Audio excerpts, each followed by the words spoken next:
In this video, we're going to apply an economic analysis to the government, and what we're going to find out is that government failure is far more common and far more systemic than market failure. Let's start by comparing voters to consumers. If you're a consumer, suppose you're buying a car, then you have an incentive to research all the different car models that are available so that you can buy a good car. If you do a good job on your research, then you'll get a really great car that has a lot of value that you really appreciate and enjoy. And if you don't do a good job, then you're probably going to get stuck with a lemon that might not be very safe, that breaks down a lot, and generally is disappointing to drive. Unfortunately, that is not true when it comes to voting. Chances are you'll live your entire life and never change the outcome of a single election. Not even an election for, say, a member of your local town council, let alone the president.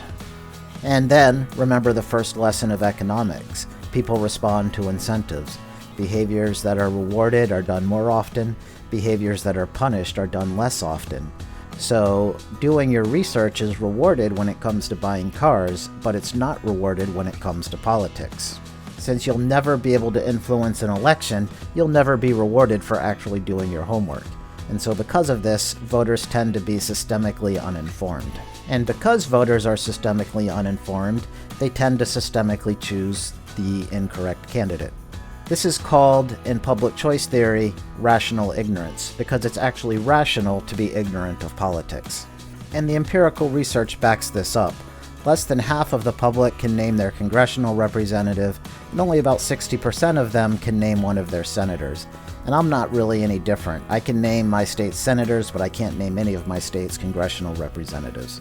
So I can do a whole video series on politics, and yet I don't know anything that actually impacts me about politics. And thus, there is a fatal flaw right at the heart of democracy. Politics relies on an active, educated, and alert citizenry, and yet the incentives of government say that the citizens are rationally ignorant of what's going on in politics. And so, that creates an important question. Who fills the void that has been created by the voters being rationally ignorant? And the answer is almost always the rich and powerful. So, leftists have always looked to government to limit the power of the rich and the powerful, and yet in practice, the government amplifies their power. And a good handle of this comes from the phenomenon of regulatory capture. And regulatory capture is what happens when regulatory agencies become captured by the corporations they're supposed to regulate. And regulatory capture is a very well-known and well-documented phenomenon, and it's been documented by critics on both the right and the left. On the left, there's the socialist historian Gabriel Kolko, and his book, The Triumph of Conservatism, makes the case that all the huge bureaucracy and regulations that we created during the progressive era in the early 20th century was not a win for progressives. It was not a win for liberals. It was a win for big business. It was a win for the power of big business, and it actually made big business even more powerful. And it's also been documented by critics on the right, such as the Nobel Prize-winning economist George Stigler. And Stigler's argument is a defense of free markets and an argument against government interference into free markets. And he makes essentially the same point. And Stigler's argument begins with the insight that regulated firms that exist in regulated markets, they're the ones that have the most skin in the game. They're the ones whose outcomes are going to be the most affected by government regulations. So these regulations can either make them weaker or they can make them stronger. And so firms have a very strong incentive, unlike voters, to shape the outcome of the regulatory process in their favor. And firms have a whole bunch of tricks that they can use to do this. One is to create barriers to entry.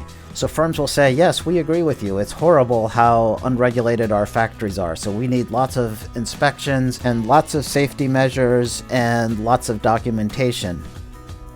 And the outcome of all these safety measures and inspections and documentations is that small firms simply can't afford to comply with all these regulatory barriers being placed upon firms.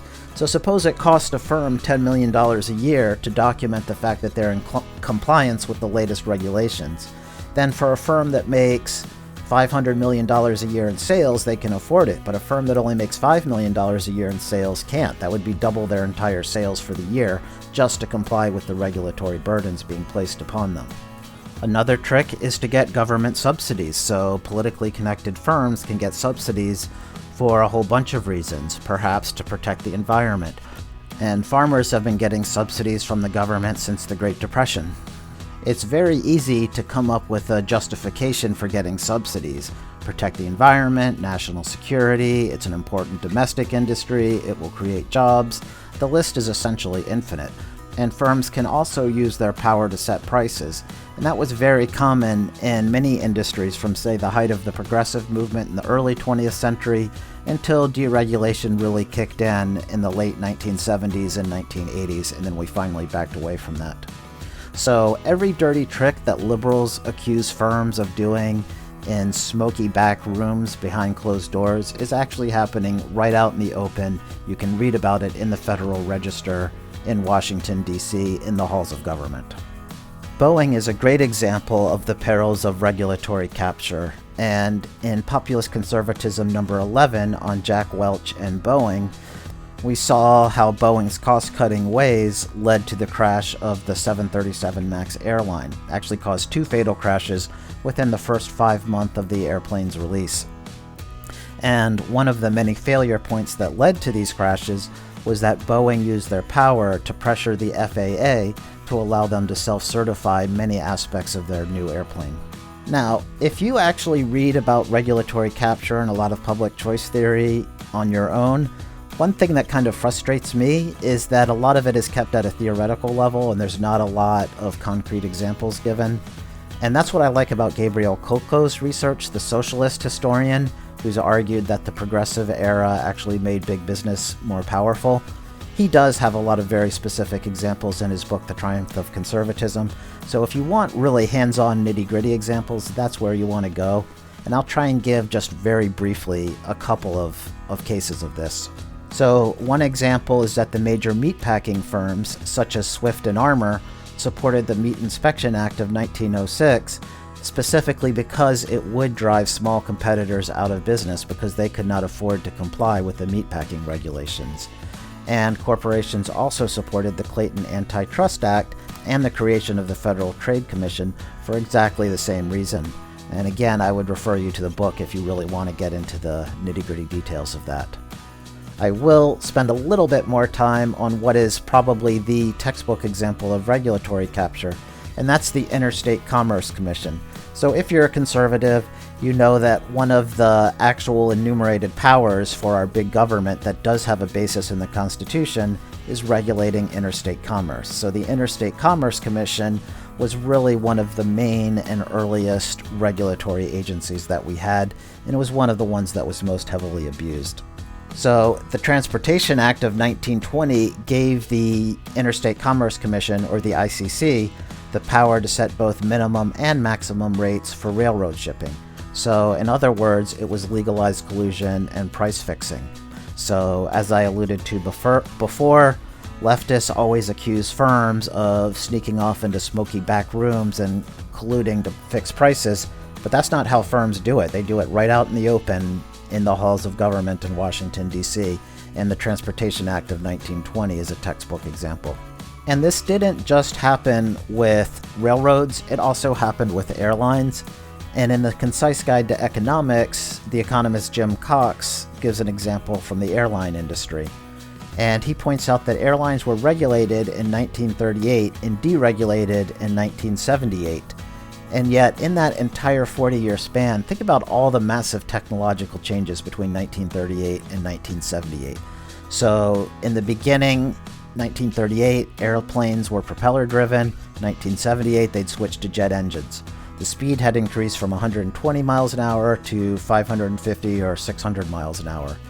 In 1938, big planes had maybe 20 passengers, but by 1978, they had 400 or more passengers. And so in this time of just massive technological progress, the Civil Aeronautics Board did not allow a single new airline company to be allowed to compete. And there were airlines that did want a national charter, and Southwest Airlines was the textbook example. And as you know, Southwest is a very innovative, low-cost airline. but for literally decades they were locked into flying only within the state of Texas. They were not given a national charter for interstate commerce. They couldn't do that until 1978, and the airline industry was deregulated. So for that entire 40 years, the Civil Aeronautics Board said, sorry Southwest, but you can't offer any value to the consumer, even while they were finding ways to lower prices dramatically. So this again shows that these regulatory agencies are working for the benefit of big business, not for consumers. Free market competition is more powerful than government regulations. So now let's talk about how regulatory capture happens. And it doesn't happen through shady, sneaky, backroom dealings. There are no fat envelopes placed under doors, or at least that's not usually how it happens. The way it usually happens is because of the revolving door between government and industry. So the government likes to hire experienced workers from the regulated industry because they're the only people that have the deep knowledge of how that industry works. If you hire an outsider and a newbie, then they're going to have no idea. And then, similarly, the firms that are regulated like to hire government regulators because they're the ones that have the deep knowledge of how these regulations are enforced in practice. Maybe there's certain clauses that aren't really enforced in practice, but other clauses that really are.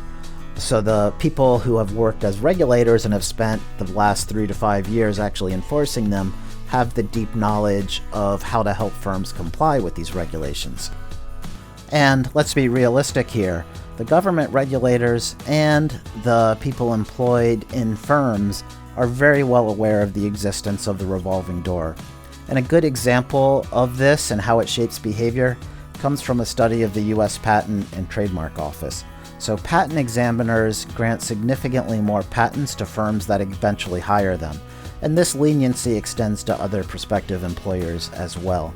So basically, patent examiners know that their job there, they're just sort of doing their time and paying their dues, and they will cash in that job to a higher paying corporate job. And the way that they curry favor with their prospective employers is by being lenient to them when it comes to the patent process. And because of the problem of rational ignorance, it's not very easy for voters to solve this. The people who work as government regulators really do have deep industry knowledge. Even if that knowledge is being abused, the fact of the matter is they spent maybe 5-10 years learning the ins and outs of how the industry works and learning the ins and outs of all these regulations.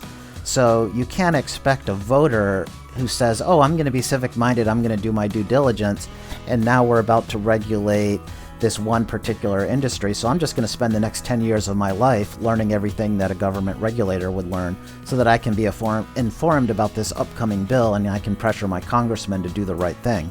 Like, that's just not realistic to expect from voters. So leftists created this giant administrative state thinking that the experts would do the right thing, and instead they created this monster that can't be responsible to the people. And now that Donald Trump and the Republicans are trying to rein in the power of this administrative state, the same leftists that once upon a time naively thought it would work in the interests of the people are shrieking and howling because it's going to be pared back. And here's a great quote by Donald Kettle that explains just how difficult it is for ordinary, informed people to follow the regulatory process. He writes, "To participate requires knowing that a particular issue is in play, following the Federal Register, and it totals about 80,000 pages per year, closely to read the draft regulations, and the ability to write persuasive comments. Effective participation requires policy and technical knowledge and, especially, the ability and often the context to get the right information to the right people at the right time. That makes it hard for ordinary citizens to participate in most regulatory issues. It increases the influence of members of the issue who have established relationships with each other. Influencing the regulatory process thus is largely an insider's game. This is one reason why former government officials, both from executive and legislative branches, are in such demands as lobbyists. They know who to call, and when they telephone, their calls are more likely to be answered." So that's the basic description of the problems of public choice theory, with a real lens on regulatory capture, both because I think regulatory capture is probably the single biggest problem with the government right now, and it's currently a hot topic because of Doge and Donald Trump. And as a small tangent, Donald Trump has revealed a rift within the conservative movement. And there's a lot of very smart conservatives who I do, in one sense, admire and respect, but in another sense, I really have nothing but contempt for them. So, very ambivalent feelings. But people like George Will and David Brooks, they're conservative enough to realize that Woodrow Wilson and this modern administrative state that those early 20th century progressives built, they recognize that Wilson is one of the worst presidents to have ever existed. They recognize that this administrative state has been nothing but problematic since it was created. And yet now that this more populist movement is trying to criticize and attack it, all of a sudden they're pretending that this administrative state is some organically evolved, bottom-up, Burkean institution rather than this leftist institution that was created top-down by fiat and has been nothing but problematic from the very beginning. So this is very important to recognize. Our administrative state is a top-down movement created by fiat. It's not an evolved and organic institution.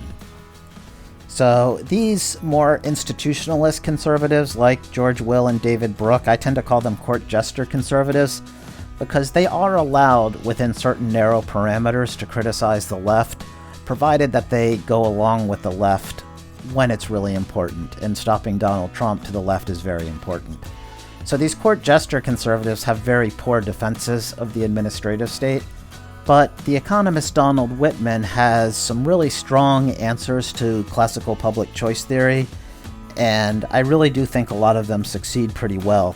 So let's take a look at Donald Wittman's rebuttal to classic public choice theory. So the essence of public choice theory is that the government itself suffers from the free rider problem. Democratic institutions require voter oversight, but voters are rationally ignorant and can't do their job. And this creates a power vacuum that firms and other powerful or politically connected groups can exploit for personal gain. Donald Wittman disagreed, and in his book, The Myth of Democratic Failure, he argued that politics is itself a lot more like a free market than we give it credit for. And economists even have a term for this market, the political economy. But instead of firms, there are rival political parties battling it out to increase their market share by getting more votes. So let's think about how that works for firms for a second. So Microsoft was once incredibly dominant when Bill Gates was the CEO. And then he retired and Steve Ballmer became CEO. And he made some bad decisions. He was late to get onto touchscreen phones. And he implemented a management practice called stack rank that really hurt the corporate culture. And so Microsoft really lost its mojo. They lost market share, their profits went down, they missed out on new markets. And then they got rid of Steve Ballmer because they'd been punished by the ecology of the marketplace. And they found Satya Nadella, who's been an absolutely fantastic replacement. And now Microsoft has its mojo back and is arguably the #1 tech firm out there across all industries these days. And that's exactly how politics works. So think about the Democratic Party. They got really crazy liberal in the 60s and 70s when the New Left really dominated and started their focus on identity politics. And they got punished, and in the 1980s the word liberal became a dirty word, and that was when the Reagan Revolution happened, and conservatives in the 80s were able to push back at least a little bit against the rising tide of leftism. And even in the 90s, Bill Clinton could only get elected because he said he was a new Democrat, not like all those old Democrats that came before them. And Clinton did such a good job that he really rehabilitated the brand. So he was like the Satya Nadella of the Democratic Party. And then, once the brand was rehabilitated, the New Left took control again. All the rise of wokeism and identity politics, that's just straight out of the New Left, and that's straight out of critical theory. And once again, the Democratic brand name has been hurt. And I suspect that if the Democrats are going to win the presidency again, it's only going to be because they hire another Bill Clinton type figure who says that he's a new Democrat and not like all those old woke Democrats. And I think you would have to admit that Wittman's vision is a much more accurate description of how voters actually behave than the model of rational ignorance. And so, yeah, voters are ignorant of specific facts about politics, but consumers are ignorant about the technologies of their cars. So I drive a Toyota minivan, but I don't know anything about the engine or how it runs. I only know that it's a good minivan for a good price, and unlike most minivans, it actually has four-wheel drive, and since my family likes to ski, that's perfect for us, a four-wheel drive minivan. That's the perfect minivan for a family that likes to ski. But that's literally all I know about it. But I don't have to know anything more about it because Toyota's got a great brand name for making affordable, reliable cars at a good price. And similarly, the Democrats and Republicans are also brand names. So just like some people who buy cars are Toyota people or Subaru people, voters are Republican people or Democratic people. And so even if someone can't name their representative, they can still tell you whether they're a Republican or a Democrat and why. So rational ignorance kind of falls before the concept of parties as brand names.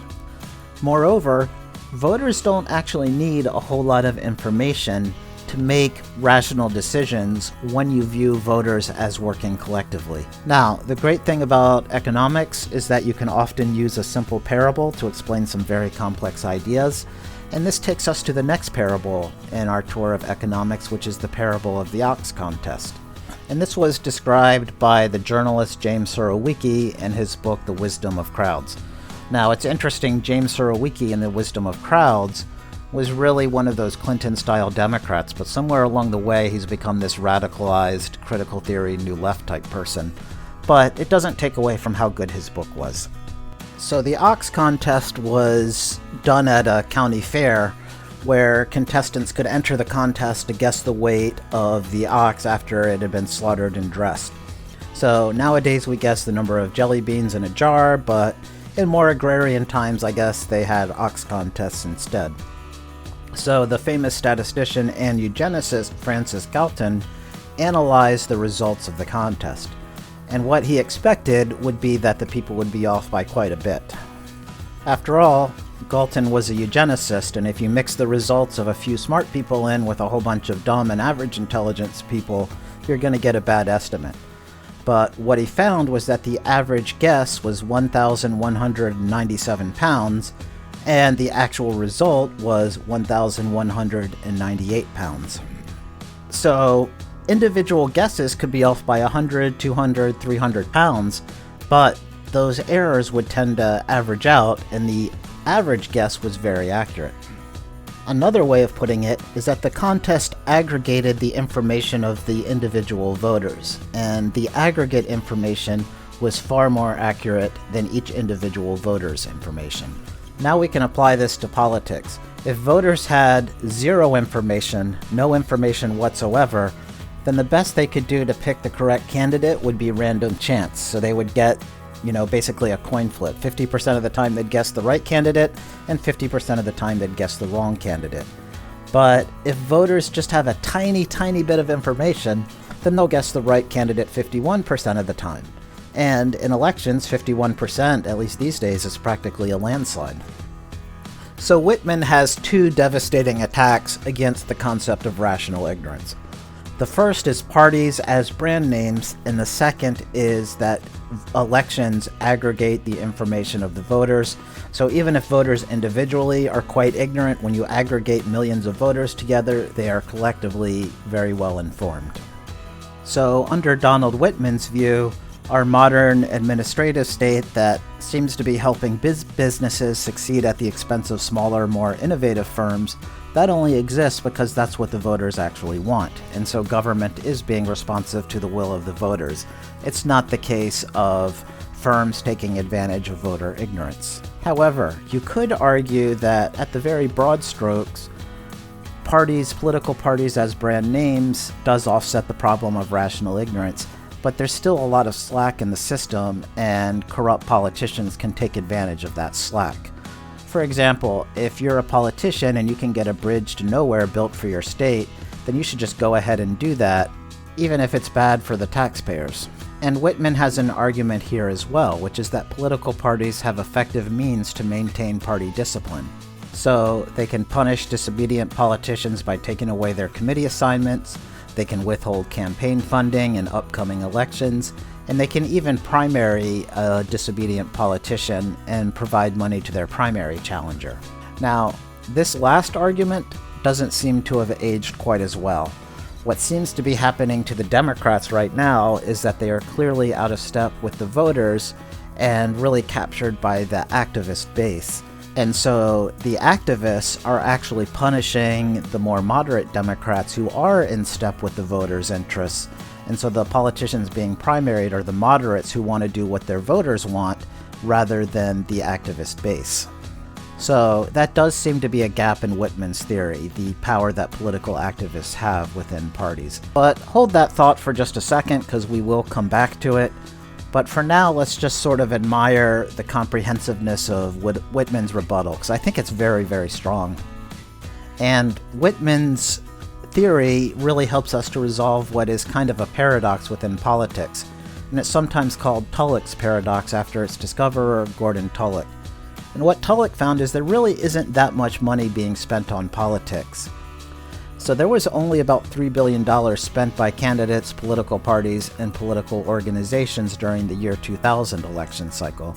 And $3 billion may seem like a lot of money, but the federal budget was only about $2.5 trillion that year. So it's actually just about 0.1% of the federal budget or so. And that makes sense on the view that Wittman is right and politicians basically respond to the will of the voters. But it doesn't make sense on the view of classical public choice theory, in which voters have no power because they're rationally ignorant, and instead various special interest groups such as firms and other politically connected entities are essentially devouring the government to bend its power to their own benefit and their own will. And so before we wrap up Wittman, I want to make the point that there's two ways to think about him. Now, first, before you even consider any of these ways, I just want to emphasize once more, his theory is really powerful, and it should be in the toolkit of everyone, even economic conservatives and libertarians. But there's still two ways to think about them. One is you could think that it's like a card game, and an economic conservative plays their public choice theory card, and then an economic liberal plays their Donald Wittman card, and the Donald Wittman card wins, and the economic conservative loses. And so economic liberals have this trump card that they can always play and always win. And that's the wrong way to think about it. The right way to think about this is in terms of countervailing powers. If there were no countervailing powers to public choice theory, then the government would simply collapse almost immediately due to ineffectiveness. The voters are just too weak and the special interest groups are just so strong that they would essentially kill the government and rip its corpse to a million pieces right away. And instead, there are two opposing powers. One power is public choice theory, and that explains how special interest groups can sort of take some of the slack out of the system and benefit themselves at the expense of the voters. And then the other opposing power comes from the voters working through political parties as brand names that opposes this corruption process. And there's this constant low-lying tug-of-war going on.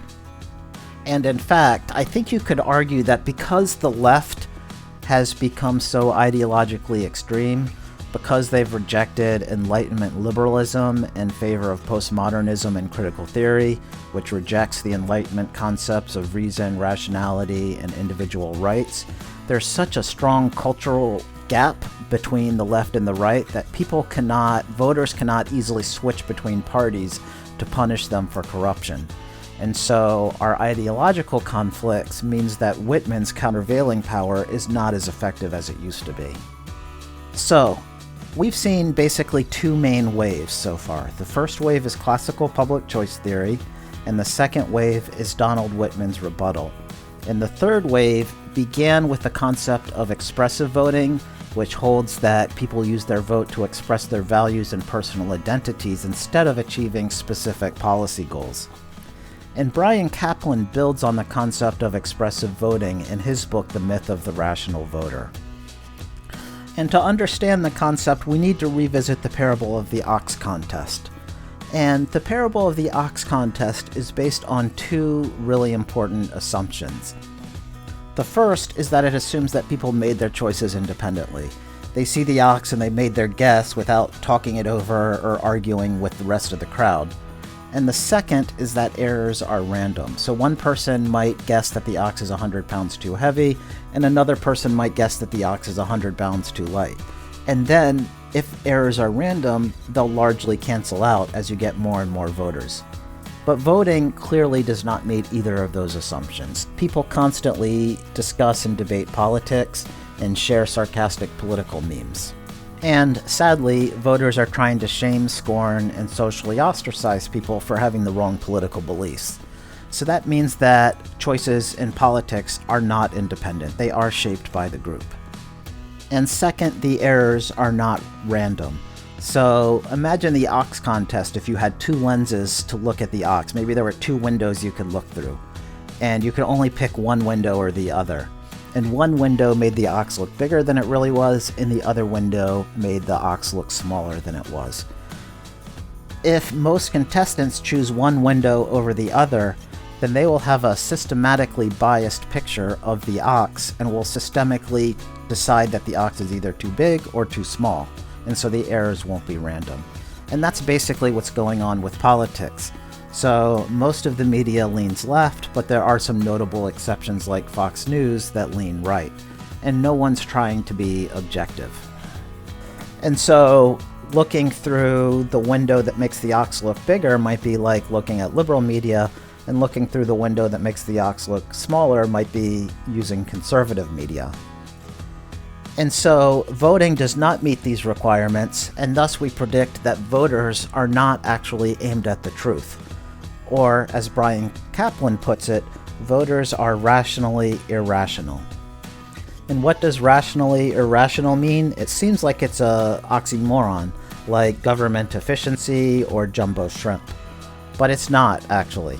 Suppose Alicia is a socialist who lives in, say, New York City. Now, objectively speaking, socialism is a terrible system. It creates massive poverty and massive oppression. You know, you've got Stalin sending 20 million people to the gulags. You've got Chairman Mao creating famines when he nationalized the Chinese communes. So socialism is horrible. You should never actually do it. But that means you're looking at what socialism actually does. But Alicia doesn't care what socialism actually does. What matters to her is that she gains social status from her political beliefs. So they admit her into the world of left-wing artists, left-wing activists, and left-wing intellectuals. So if you're going to live in New York City, you gain a lot of benefits if you adopt far-left political positions. And so you can think about your beliefs as operating on two levels. First is, what would they do in the real world, and socialism is horrible. And second is, do they gain you social status? And there, at least if you live in New York City, socialism is absolutely fantastic. And so you've got this contrast between the level of reality and the level of social status. And I don't think that I have to tell conservatives that leftism is very high in social status and conservatism is very low in social status. And it almost has to be that way, in the sense that a wrong belief can only succeed if it's high in social status. If we're both wrong in the real world and low in social status, just no one would ever hold it. The only way people can hold false beliefs is if they're high in social status. And this disconnect between social status and the real world creates all sorts of interesting contradictions. One of the best nowadays is Queers for Palestine flags and all the pro-Hamas flags that you see. Now, people who are gay in Palestine are just summarily executed, but you've got gay people in the United States cheering on people who would willingly execute them. And that's the contradiction between social status and real world. And that's what Bryan Caplan means that voters are rationally irrational. So Alicia's socialism is rational because it gains her social status and it gains her admittance into the world of left-wing activists, artists, and intellectuals. So she's very rational in her belief, even though it's a horrible belief. And this fundamental disconnect between what works in the real world and what grants you social status is one of the most important and powerful concepts in all of social science. And it's really fundamental to understanding human nature. And that's going to be what the entire next video is going to be about, and it's going to be a running theme throughout the rest of this video series.